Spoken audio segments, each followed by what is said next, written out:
All right, we are back. We are going to go over chapter 9. We're very excited to see what this chapter has in store for us, and this one is entitled All Thinking Should Animate the Mind and Invigorate the Body. Right now it is Thursday the 28th, and it is 12:16 in the morning, and we're not tired.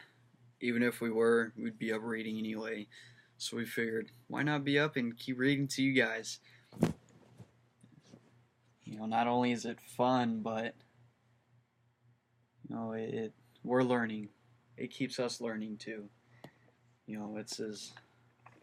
Learning could be pretty boring when you're learning by yourself. When you're doing it like this, it could be pretty fun. So it's one of the things I enjoy getting out of it the most.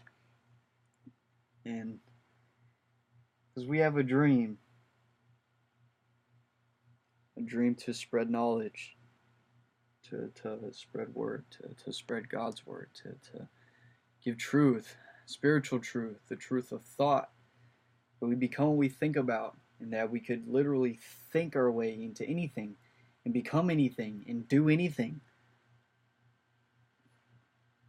So without further ado, excuse me, and we are going to go ahead and get started. So chapter 9, all thinking should animate the mind and invigorate the body. The forces of thought have the power to affect not only the personal appearance of man, but also the chemical elements of his system. What did we just say in the chapter, 2 chapters before this? We also learned this through mental chemistry, which we've gone over with in another video written by Charles F. Hannell. We've also talked about it from our NASM book, that every thought we think creates an impression on the body. It has an influence on the body. If we're thinking negative, our body responds to that by releasing the chemical cortisol within the bloodstream, and that chemical goes through all the cells and tissues of your being, your physical being, and you'll begin to feel bad. The forces of thought have the power to affect not only the personal appearance of man, but also the chemical elements of his system. To retain his youth, man must therefore educate himself to think only those thoughts that have a youth-producing tendency. To think old thought is to give the personality the appearance of age, and all thought is old thought that is not inspired by the spirit of growth and progression. To think heavy thought is to depress the entire nervous system, and a burdened nervous system tends to produce heavy, depressing conditions in every cell in the body. These conditions, on account of their chemical weight, will tend to harden and ossify the cell structure, and as a result we have conditions of old age. To think new thought is to give the personality the appearance of youth, and all thought is new thought that is created by the forces of mental expansion and growth. To think new thought is to cause all thinking to act in harmony with the law of perpetual renewal. To think old thought is to cause all thinking to interfere with this law. It is therefore clearly discerned how old thought tends to produce old age, while new thought tends to perpetuate youth. To think new thought is to cause all thinking to animate the body, or to animate the mind and invigorate the body. But new thought is not a system of ideas. New thought is the latest product of a growing mind. New thought is the latest product of a growing mind. New thought is the latest product of a growing mind. And you may be wondering why I repeated that 3 times. The reason being is because new thought is the latest product of a growing mind is written in cursive. It's written in another typography, you can say, a different font. There's the word. When the mind accepts a system of ideas, it ceases to think new thought and begins to think old thought. The creation of old age conditions will inevitably follow. To think new thought at all times, the mind must expand and develop at all times. And new thought in what is in this term is basically another name of saying for growth. Always looking for growth and expansion. The mind must expand and develop at all times. It must ascend and break bounds, not only once, but constantly. Remember, because we live in a world of constant motion. And if we're not moving forward, we're going to be moving back. There's no standing still. To think new thought, all thinking must be expansive, and every mental action must aim to enter a larger field of action. This will cause the mind to constantly renew itself and enlarge itself, and the conscious possession of more and more life and power will follow. To increase the conscious possession of life and power is to reanimate the mind and reinvigorate the body. And while the mind is being reanimated and the body reinvigorated, the aging process cannot possibly gain a foothold in the system. In the average mind, there is a tendency to think old thought, and to make all thinking hard and heavy. The tendency to think old thought comes from the race habit of permitting every idea that is accepted to remain in the mind unchanged. It becomes a mental fixture and continues to inspire the same kind of thinking over and over again, year in and year out. This is the origin of stereotype thinking. Such thinking produces old thought, that is, thought that never changes, and old thought produces old age.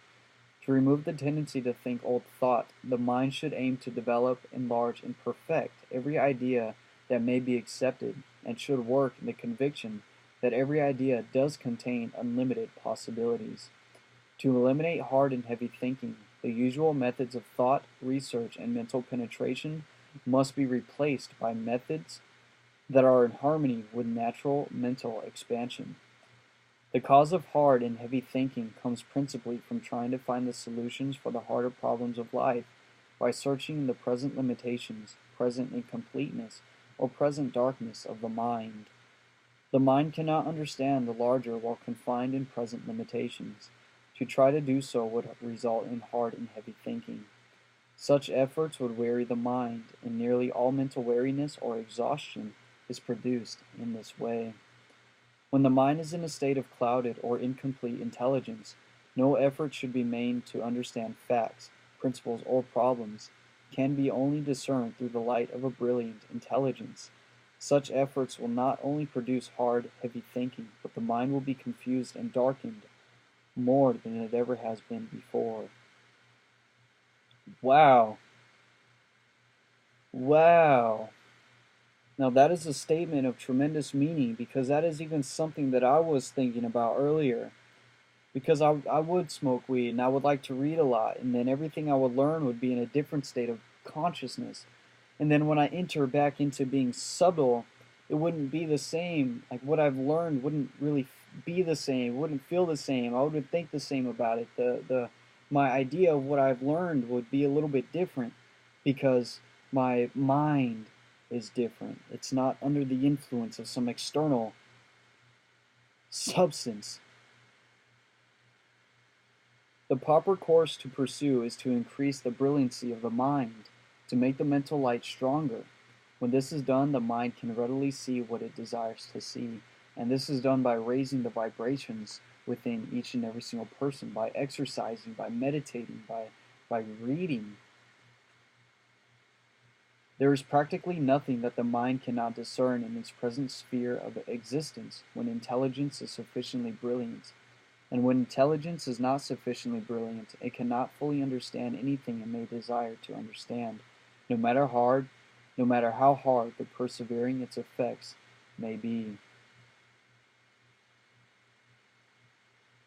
To understand what we desire to understand, the secret is not to try to force the mind into the necessary sphere of comprehension. In fact, we should never, quote, try hard, end quote, to understand anything, but should simply proceed to, quote, turn on, end quote, more mental light.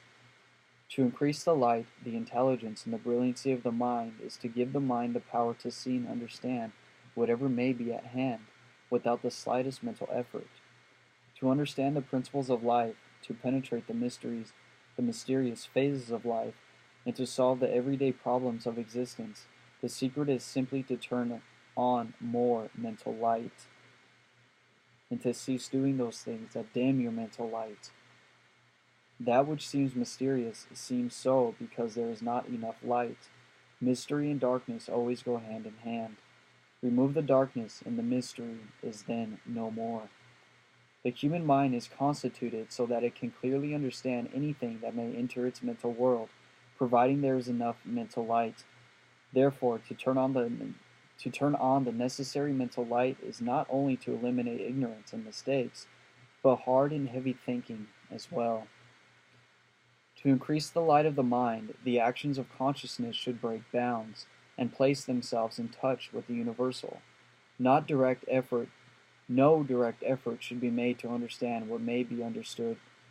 No direct effort should be made to understand what may be under consideration until the mind has first illuminated itself, freed itself from any external substance, to free itself and to think subtly, to be subtle, and to be normal, to live normal, to think correctly, to think naturally. The mind that is illuminated can understand without trying to understand. Such a mind can see more, it can see further, and it can see more clearly. The illuminated mind can learn easily and rapidly. No strained effort is required, and no hard mental work. It is in the light, therefore can readily see whatever it may desire to see. The art of learning, not through hard, strenuous, wearisome study, but through the scientific illumination of the mind, is one of the greatest secrets in the new psychology, and should be taught to every child.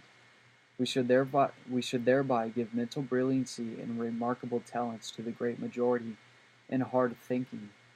One of the principal causes of old age. Sorry. We're not tired. We got more than enough energy. Come on, we got more than enough energy. Let's go. We should thereby give mental brilliancy and remarkable talents to the great majority, and hard thinking.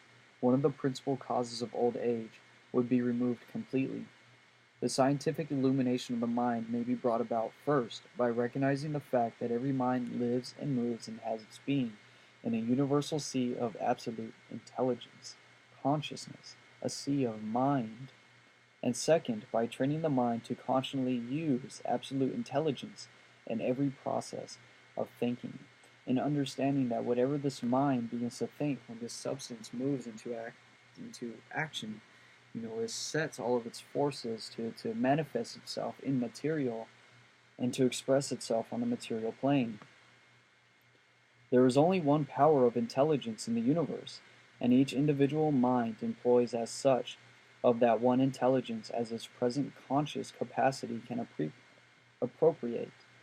But that capacity can be constantly increased, and as it is increased, the individual mind gains conscious possession of more intelligence.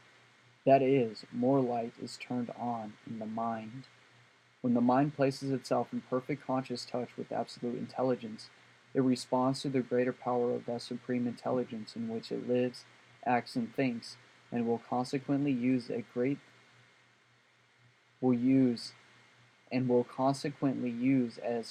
a degree of absolute intelligence as consciousness can comprehend at the time. The degree of intelligence that is employed by the mind when it responds to absolute intelligence is always far greater than that which the mind employs when conscious only of its own limited, objective mentality. And this is the reason why the mind always outdoes itself when it transcends itself. To recognize the fact that the individual mind is an expression of the absolute mind, and that the intelligence of the individual mind increases as its conscious unity with the absolute mind is realized, is to place the individual mind in harmony with the power of absolute intelligence. Why? Because he is thinking along the lines with the Creator. And when this harmony is established, the power of absolute intelligence will begin to work through the individual mind. And this is exactly what Jesus the Messiah had accomplished for himself, and he began his ministry. And this is exactly what he meant when he would say, I and my Father are one. That the I, the ego, the individual spark of consciousness, which is exactly what you and I are. You and I are both expressions of this individual mind, of this universal mind, I should say, of God, our cosmic source, the source that has created everything. And that this mind has created all within itself, has moved all within itself, and at the same time holds everything in this place. We must affirm every day that we are one with this infinite mind. I am one with this infinite mind. I am one with this mind. I am this mind. I am an expression of this mind. Because I and my Father are one. I am.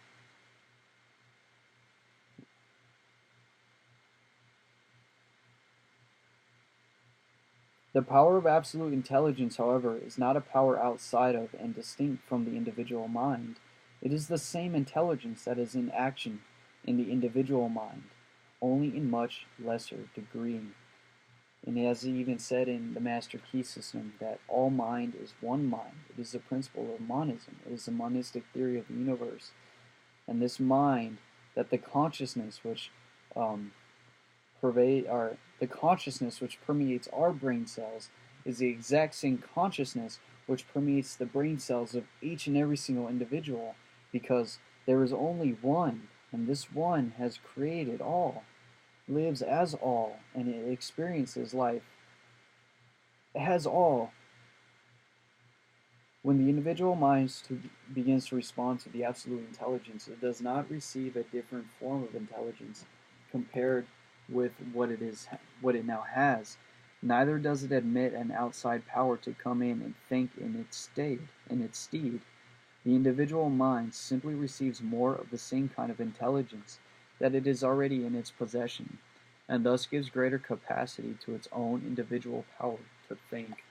In a way, he's saying once an individual does establish their unity with the infinite mind, then they open their own mind for more of this infinite intelligence to pour through them. When the mind responds perfectly to absolute intelligence and makes conscious use of absolute intelligence in every process of thinking, and this conscious use causes the mind to steadily grow in the consciousness of absolute intelligence, the result is that the intelligence of the individual mind will constantly increase, because we invariably gain possession of those qualities of which we become conscious. That all power is based on consciousness of power. That in all loss is the result of a scattering consciousness that we must accumulate within our consciousness. We must accumulate within our mind. We must accumulate intelligence. That intelligence rules all. That mind is above all. The power of absolute intelligence is unlimited. Therefore, when the individual mind begins to open itself more and more to the perpetual influx of this intelligence, the mind will constantly be renewed and enlarged. The intellect will become more and more brilliant, and every action of thought will convey added power to the mind. To give added power to the mind is to animate the mind, and to animate the mind is to invigorate the body. The youth-producing forces in this system will thereby be perpetuated, because the aging process cannot possibly gain a foothold so long as mind and body are growing in the power of life. When the mind begins to consciously use absolute intelligence in every process of thinking, no effort will be required to understand what the mind may desire to understand. The light of the mind will be so clear and so strong that it can see perfectly everything that there is to be seen in the present mental world. And though the world of the growing mind is constantly being enlarged, there will be no difficulty in comprehending the larger, because so long as the mind is consciously using absolute intelligence, its entire world, however large, will always be filled with the brilliant mental light. It is therefore evident that to keep the mind open to the full light of absolute intelligence is to give such perfect ease and smoothness to all thinking, that hard and heavy thinking will be eliminated completely, and to remove such thinking is to remove one of the chief causes of old age. When all thinking animates the body and invigorates the body, when all thinking animates the mind and invigorates the body, both mental and physical weariness will disappear. The entire personality will ever be full of new life, which is young life. To be full of young life is to feel young, and so long as man continues to feel young, he will continue to stay young. Now that is the end of Chapter 9 of How to Stay Young by Christian D. Larson. Now, mind, spirit, God is above all.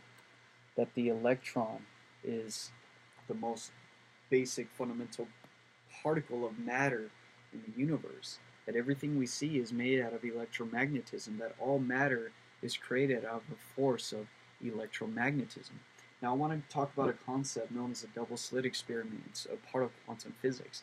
And they found that through this double slit experiment that these electrons group themselves in accordance to the observation of a mind.